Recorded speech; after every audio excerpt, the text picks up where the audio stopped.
I just don't agree with the design of that particular enemy.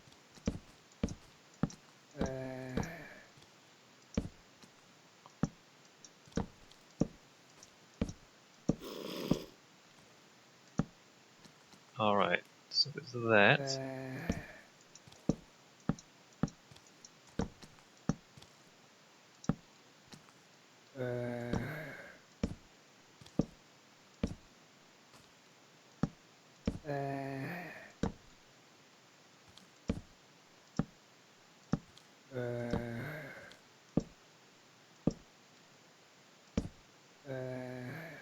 Just thinking, where should I put the track? If I put the track like there. Yeah, that should be fine.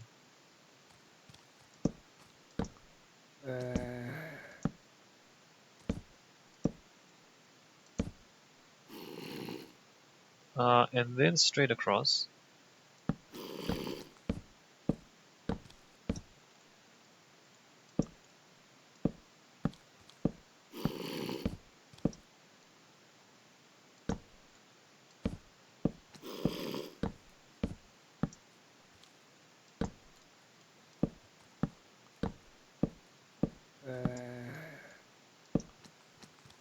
Alright, well, now we are here. 1, 2, 3, 4, 5, 6.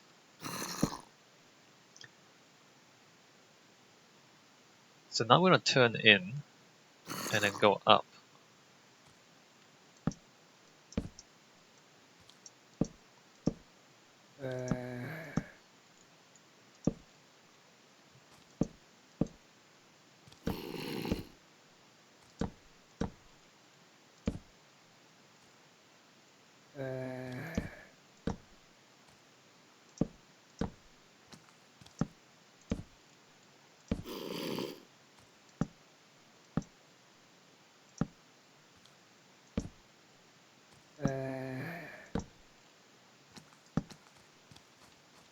And then here we go up.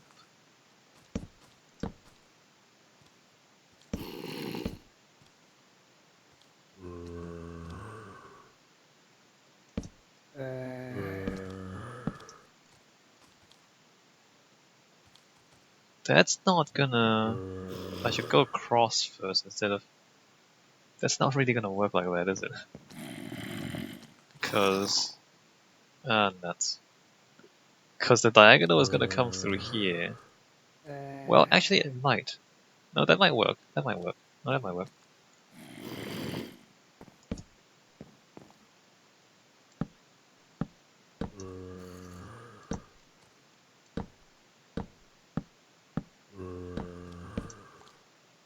I might have to dig out. Because we're not quite high enough. Wait a minute. We're not quite high enough, are we? Well, I'm just gonna shovel that out, I guess.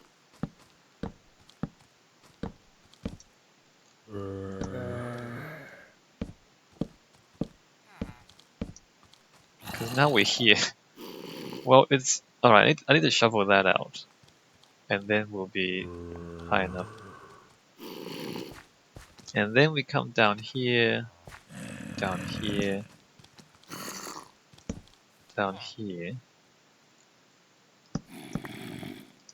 What? Oh, I can't put it on dirt, alright. Alright, and then the track ends here, like that. That's the plan. So we need double this width.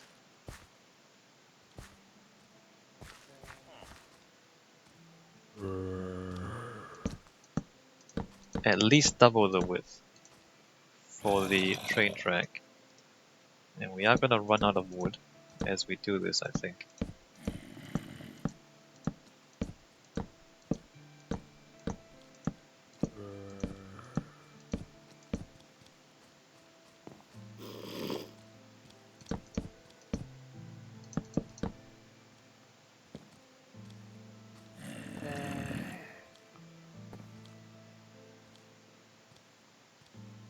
No, that's not gonna... Well, we can make it work, never mind. We can make the track work. Alright, we're gonna double the width. Because we need space for... Although I guess we don't need to double the width, because we can always put the torches on the side of the track instead of right on top of it. Never mind, we're doing this.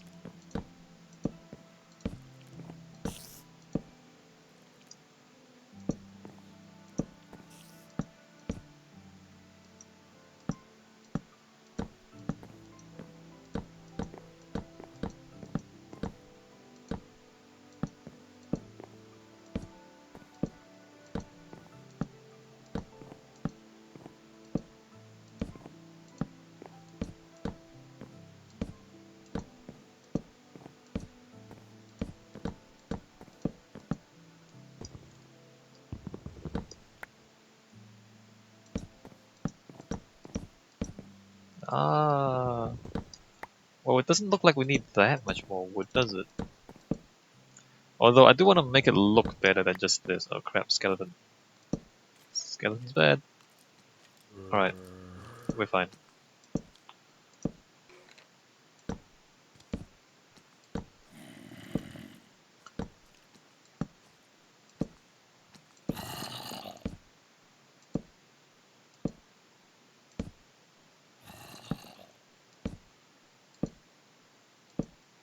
Okay, let's go get more wood.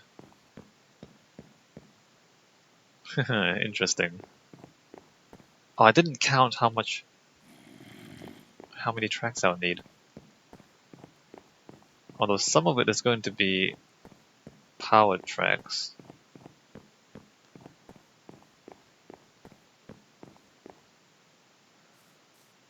Alright, let's go chop some trees.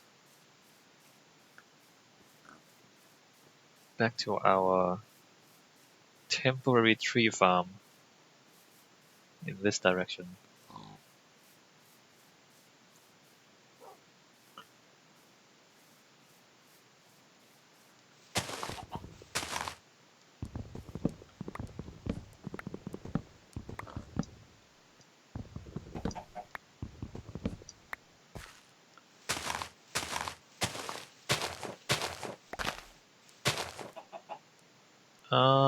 Saplings?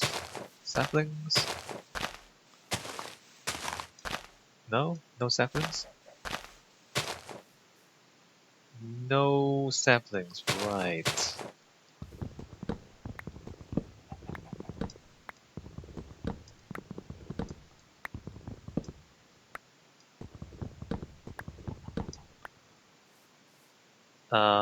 Really? Really? No saplings?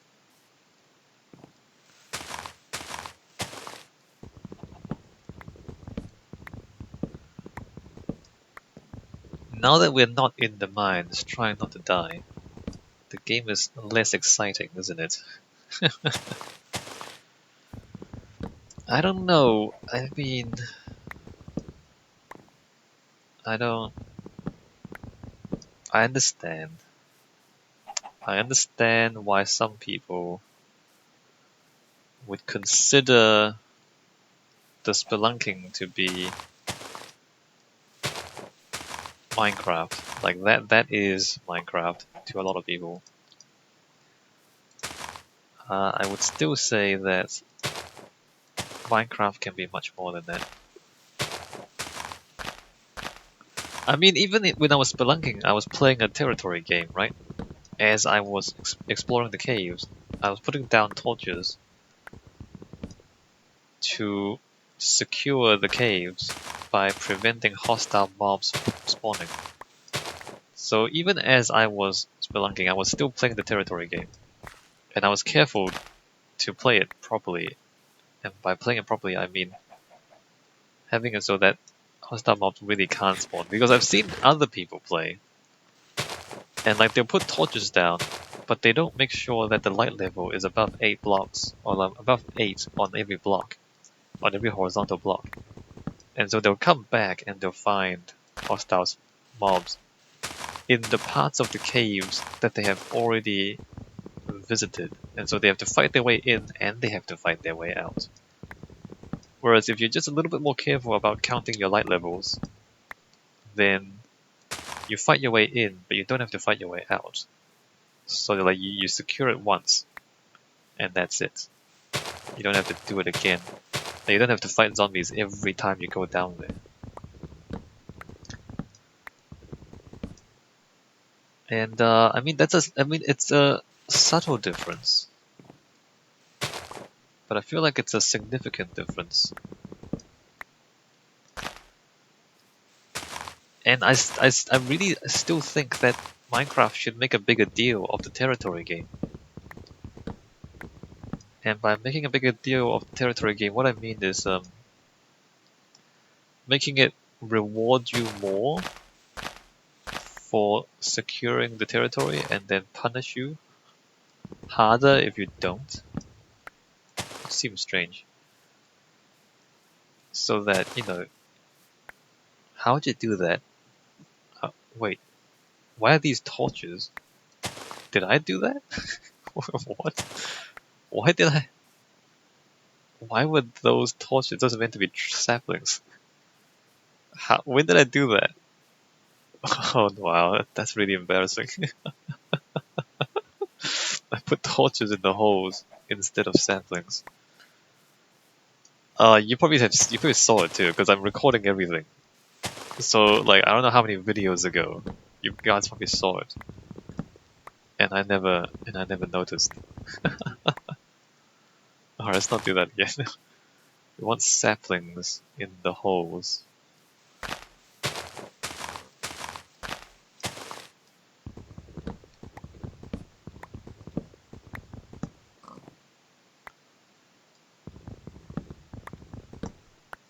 Maybe we can make it so that you leave a scent, quote unquote scent, and the monsters will follow your scent, right? So the monsters will follow your scent, but they will avoid light. So what happens is if you move through an area and you don't light it behind you, then more enemies will spawn in the places where you've been than in the places where you haven't been. But only if it's not light enough, right? And if it's light enough, then the enemies will avoid the light. So what that means is and the scent will decay over time. Let's put it that way. So if you find your way in, but you don't light your path properly, then fighting your way back out will be harder because more things will have spawned because you left your scent on the way in. And as you walk past, more enemies spawn than normal. Unless it's lit up. So with a mechanic like that, that would then place greater emphasis on the lighting mechanic. Again, I mean, I keep wanting to highlight the lighting mechanic in this game because as I say, I play the territory game and I enjoy playing the territory game, and light is territory in this game. Where it's dark, hostile things can spawn, and where it's light, hostile things cannot spawn. So light is safety. Light is safety, and light is your territory. So if we have like a kind of like a scent where where the places you've been to, more things spawn. If it's dark, then it would really kind of emphasize that you need to put torches down, and you need to put torches down carefully, or otherwise you're gonna have a lot of enemies to fight on your way back out. And I guess the game also needs to have some mechanic to make it easier for you to see where it's safe and where it's not, because at the moment, the difference between light level 8 and light level 7, it's hardly noticeable to your eyes as you play the game. But that's the difference between hostile mobs and not hostile mobs. And so that particular threshold is not really clear in the game. Like you don't see it clearly in the game. And I think that needs to be emphasized, that threshold.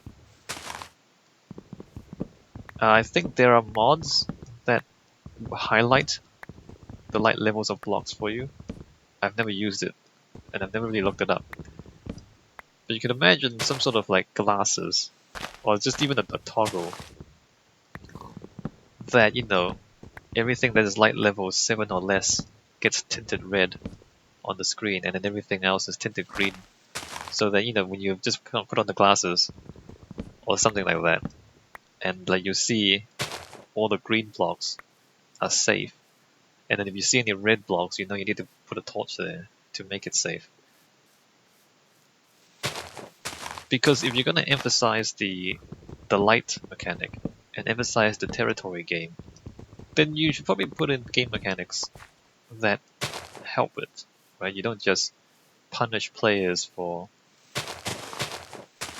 not lighting things properly, but you also help players light things more consistently by giving them these tools, right?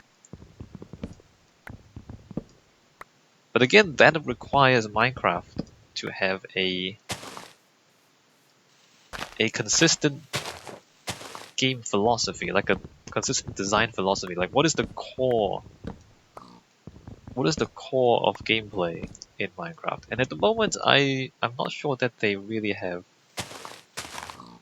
Or I think they do. I think the core gameplay for Mojang is just exploring and spelunking,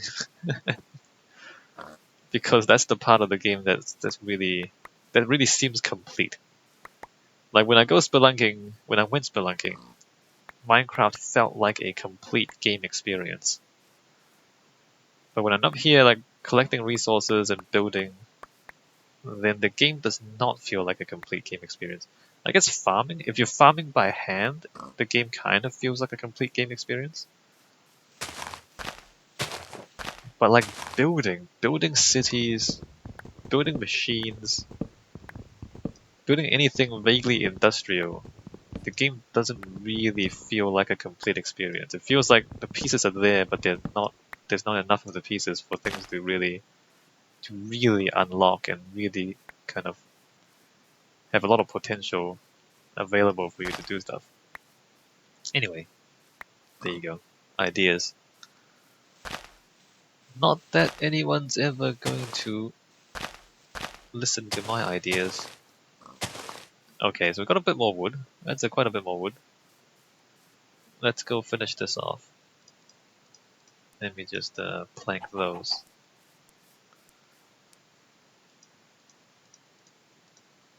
Oops. And the thing with Minecraft being a quote-unquote kids game, like the more you think that Minecraft is a kids game, the more you ask children for advice on how to make the game better.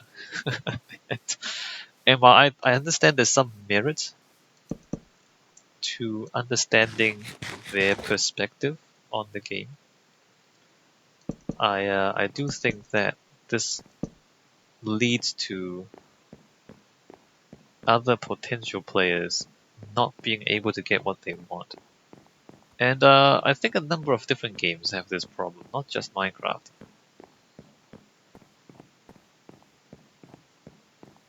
The question of whether you support your